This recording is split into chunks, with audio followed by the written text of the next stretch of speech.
एक कैदी का रुला देने वाला खत, एक सच्चा वाक़या। ये किस्सा एक पुलिस अफसर ने सुनाया, एक खत जिसने सेनेट्रल जेल कराची की इंतज़ामिया को मुश्किल में डाल दिया। जेल में मौजूद एक कैदी ने अपनी फैमिली को खत में लिखा, मैं तुमसे और बच्चों से बेपनाह मोहब्बत करता हूँ। मैं जानता हूँ तुम लोग सख्त हालात में फाका काट रहे हो, मगर मैं यहाँ जेल में बैठकर कुछ नहीं कर सकता। बस इतना कर सकता हूँ कि खाना पीना छोड़ दूँ ताकि खुद को तुम्हारे साथ महसूस कर सकूँ। इस खत को लिखने वाला कैदी भूख हड़ताल कर चुका था।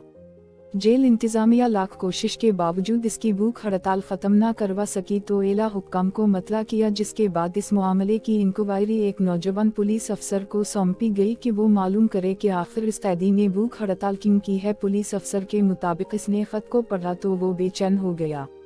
कैदी की फाइल और ख़त अपने साथ घर ले गया और वो ख़त अपनी अहलिया को दिखाया तो वो भी रोने लगी। मैंने इस कैदी की फाइल पढ़ी। वो कैदी डकैती के इल्ज़ाम में सज़ा भुगत रहा था। हैरत अंगेज़ बात तो ये थी कि जिनके घर में डकैती हुई थी ना वो थाने आए और ना ही मुकदमा दर्ज करवाया। मुकदमा सरकारी मदईत में दर्ज हुआ और मुलजिम को सज़ा हो गई। मैं अगले ही रोज़ मलीर में इस कैदी के घर चला गया।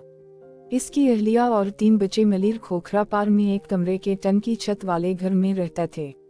सिहन के एक कोने में चौल्हा रखकर किचन और दूसरे कोने में चादर के पीछे बाल्टी और अंटे रखकर वॉशरूम और टॉयलेट बनाया गया था। मैंने कैदी की अहलिया से तफसीलात पूछी तो खातून रोते हुए कहने लगी कि मेरा खावनद गधा गाड़ी चलाता था।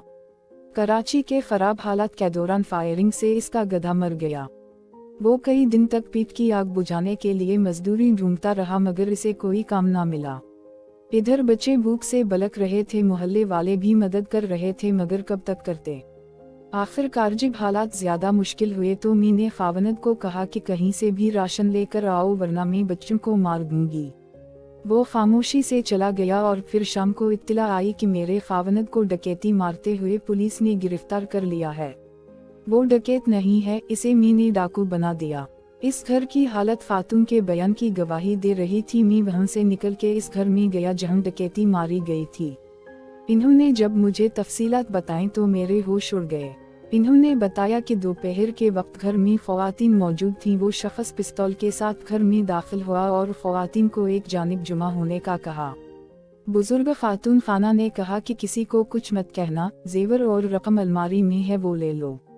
मगर इसने कहा मुझे रकम नहीं चाहिए, मैं किसी के साथ बदतमीजी नहीं करना चाहता, इसलिए शोर मत मचाना और मुझे सिर्फ ये बताएं कि किचन किस तरफ है। बुजुर्ग खातून खाना का कहना था कि इन्होंने हैरानी और परेशानी से इसे किचन का बताया तो वो शख्स किचन में गया, हमसे एक चादर ली और किचन में मौजूद राशन चादर में जुमा करके रवाना हो गया।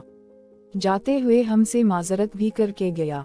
खातून खाना ने कहा कि हम तो हैरान रह गए और खामोश एक दूसरे को देख रहे थे कि अचानक बाहर काफी शोर शराबा हुआ। हमने पता किया तो मालूम हुआ कि किसी मोहल्ले वाले ने इस शख्स को मशकूक हालत में चादर में सामान समेटा इस घर से निकलते हुए देखा तो शोर मचा दिया, जिस पर मोहल्ले वालों ने इसे पकड़कर तशद्दुद का निशाना बनाया और पुलिस के हवाले कर दिया। खातून खाना और इस घर के मर्दों का कहना था कि तरीका वारदात सिर्फ और सिर्फ राशन चोरी करना था, जिससे हमें अंदाजा हो गया था कि वो शख्स ज़रूरतमंद है। इसलिए हम इस शख्स के खिलाफ थाने गए और न ही मुकदमा दर्ज करवाया। मैंने मुतल्लका थाने के SHO को बुलाया तो इसने बताया कि इस डकैत को मोहल्ले वाले पकड़ के लाए थे। इसने इतराफ जुर्म भी किया कि डाका इसने मारा है और इसके पास से जो पिस्तौल बरामद हुआ वो भी नकली था। मुकदमा दर्ज करवाने कोई नहीं आया तो हमने सरकारी मदईत में मुकदमा अदालत में पेश किया और अदालत ने सजा दे दी। मैंने इंक्वायरी रिपोर्ट तैयार की, साथ ही इस घराने के अफराद के बयान लगाए जिनके घर डकैती हुई थी और इसकी तफसील एला हुक्काम को भेज दी। मुकदमा अदालत में दोबारा चला। इस शख्स को चंद दिन में ही जमानत और कुछ अरसे बाद रिहाई मिल गई। वो शख्स रहा हुआ तो मैंने इसे कहा कि आइंदा ऐसी हरकत मत करना और इसे कुछ रकम देने की कोशिश की तो इसने रकम लेने से इनकार कर दिया और कहने लगा कि मुझे कहीं मजदूरी दिलवा दी। अब वो शख्स अपने घर के करीबी पुलिस चेक पोस्ट पर सिविलियन मुलाजिम है। ये हड़ताली और लॉकडाउन कितने घर अजारते हैं, कितने घरों में फाका कराते हैं और कितने डाकू पैदा करते हैं, इसका अंदाज़ा बेहिस हुक्मरान लगा सकते हैं और न हमारा अदालती निज़ाम। हालात हमारी सोचों से भी कहीं ज़्यादा ख़राब हैं।